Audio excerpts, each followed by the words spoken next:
자, 여러분 안녕하세요. 경제학 장박사입니다. 기업들이 물건을 만들 때 어떻게 하면 가장 적은 돈을 써서 원하는 만큼 만들어낼 수 있을까요?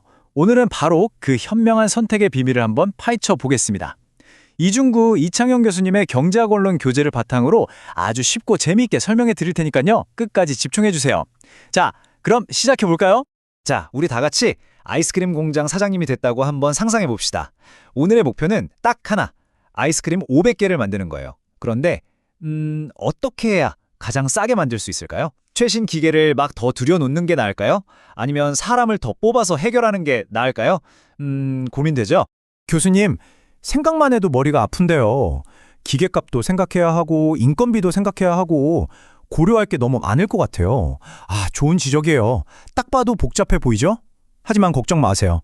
경제학자들이 쓰는 아주 강력하면서도 간단한 도구, 딱 두 가지만 있으면 이 문제를 아주 명쾌하게 해결할 수 있답니다. 자, 하나씩 차근차근 살펴보죠. 자, 첫 번째 도구입니다. 바로 등비용선이라는 건데요. 이름이 조금 어려워 보이나요? 등비용, 그러니까 비용이 같은 선이라는 뜻이에요. 모든 회사는 쓸 수 있는 돈, 즉 예산의 한계가 있잖아요. 등비용선은 바로 그 정해진 예산으로 우리가 뭘 얼마나 할 수 있는지 보여주는 일종의 지도라고 생각하면 아주 쉽습니다. 교수님, 그럼 저건 그냥 회사의 예산선 같은 건가요? 저희가 용돈으로 과자 몇 개, 음료수 몇 개 살 수 있는지 나타내는 것처럼요?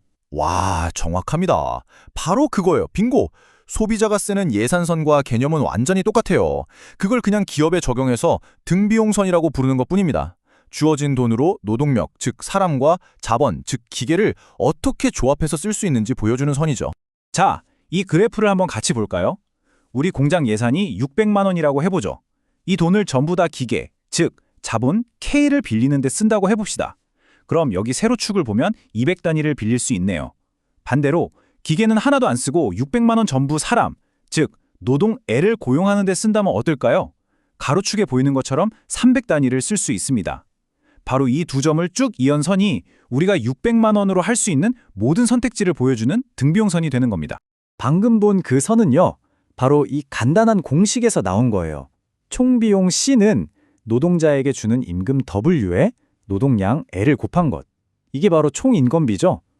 여기에다가 기계 한 대당 가격인 R에 자본량 K를 곱한 것, 즉 총 기계값을 더한 것과 같다는 뜻입니다.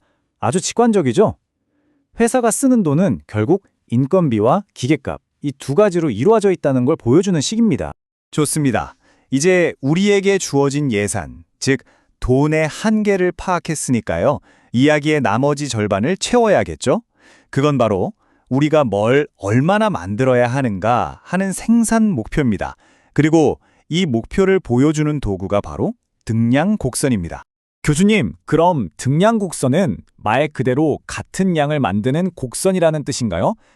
저 곡선 위에 있는 어떤 점을 선택하든 정확히 아이스크림 500개를 만들 수 있다 이런 뜻인가요? 네, 완벽하게 이해했네요. 바로 그겁니다.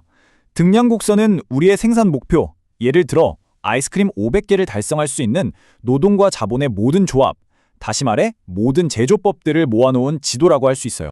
네, 우리의 고정된 목표는 바로 아이스크림 500개 생산입니다. 사람을 많이 쓰고 기계를 조금 쓰는 방법도 있을 거고 반대로 기계를 많이 돌리고 사람은 적게 쓰는 방법도 있겠죠. 이 모든 다양한 레시피들이 모여서 하나의 등량 곡선을 만드는 겁니다. 자, 이제 가장 흥미로운 부분입니다. 우리가 가진 두 개의 지도, 예산의 한계를 보여주는 등비용선과 생산 목표를 보여주는 등량 곡선을 이제 딱 겹쳐볼 거예요. 그러면 단 하나의 가장 완벽한 지점, 즉 가장 적은 비용으로 목표를 달성하는 그 지점을 찾아낼 수 있습니다.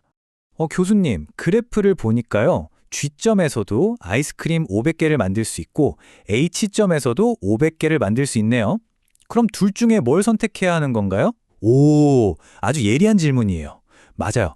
G점이든 H점이든 우리 목표인 500개를 만드는 데는 성공합니다. 하지만 기업의 목표는 그냥 만드는 게 아니라 가장 싸게 만드는 거라고 했죠. 자, G점과 H점, 이 둘의 결정적인 차이가 뭘까요? 정답은 바로 비용입니다.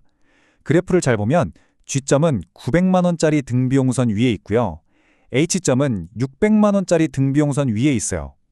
똑같이 아이스크림 500개를 만드는데 주 방식으로는 900만 원이 들고 H 방식으로는 600만 원이 든다는 뜻이죠. 자, 여러분이 사장님이라면 당연히 H점을 선택해야겠죠? 그런데 혹시 더 좋은 방법은 없을까요? 그래서 우리가 찾아야 할 곳은 바로 이 F점입니다. 이 점을 한번 보세요. 아이스크림 500개를 만들 수 있는 등량 곡선과 만나는 수많은 예산선들 중에서 가장 안쪽, 즉 가장 돈이 적게 드는 선과 스치듯이 딱 한 점에서 만나는 지점이죠. 이렇게 두 선이 부드럽게 접하는 점, 여기가 바로 우리가 찾던 가장 효율적이고 가장 저렴한 생산 방식인 겁니다. 자, 오늘의 핵심 원칙 한 문장으로 딱 정리해 봅시다. 비용 극소화는 등량 곡선이 가장 낮은 등비용선에 접하는 점에서 달성된다. 이 시각적인 이미지를 머릿속에 꼭 저장해 두세요. 이게 바로 기업 선택의 핵심 원리입니다. 교수님, 진짜 신기하네요. 그런데 왜 하필이면 그 접하는 점이 항상 정답이 되는 건지 혹시 수학적으로도 이유가 있나요? 아주 좋은 질문이에요. 왜? 라는 질문, 경제학에서 정말 중요하죠. 물론입니다.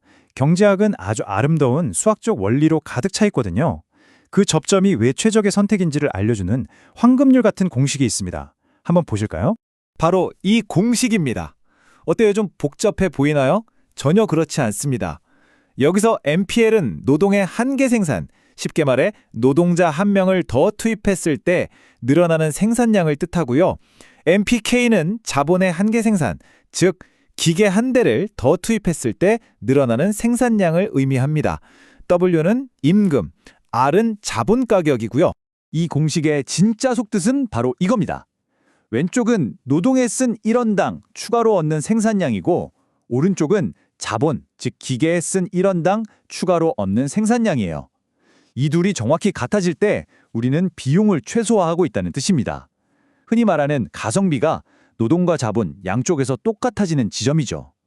만약 한쪽의 가성비가 더 높다면 당연히 돈을 그쪽에 더 써야 비용을 줄일 수 있겠죠. 그러다 두 가성비가 같아지는 지점에 도달하면 그게 바로 더 이상 비용을 줄일 수 없는 최적의 상태, 즉 아까 봤던 F점이 되는 겁니다. 자, 오늘 정말 중요한 내용을 배웠습니다. 우리 아이스크림 공장의 문제를 해결하면서 기업의 비용 극소화 원리를 완벽하게 파악했네요. 마지막으로 오늘 배운 핵심 개념들 머릿속에 확실히 정리하고 넘어가겠습니다. 오늘 배운 4가지 핵심 개념입니다. 등비용선은 우리 회사의 예산이었고요. 등량곡선은 우리의 생산 목표였죠. 그리고 최적의 선택은 바로 두 선이 만나는 접점이었습니다. 마지막으로 그 수학적인 이유는 뭐였죠? 1원당 가성비가 같아지는 황금률 때문이라는 것. 이 4가지만 기억하면 오늘 내용은 완벽하게 여러분의 것이 됩니다. 그럼 마지막으로 여러분이 오늘 배운 지식을 직접 활용해 볼 수 있는 질문을 하나 던지면서 마무리하겠습니다. 만약에 요즘처럼 최저임금이 올라서 노동자의 임금, 즉 W가 갑자기 크게 상승한다면 우리 아이스크림 공장은 비용을 최소화하기 위해 노동자와 기계의 조합을 어떻게 바꿔야 할까요? 그래프는 또 어떻게 변하게 될까요? 한번 깊이 생각해 보세요. 이것이 바로 경제학적 사고의 즐거운 시작입니다. 오늘 설명은 여기까지입니다. 감사합니다.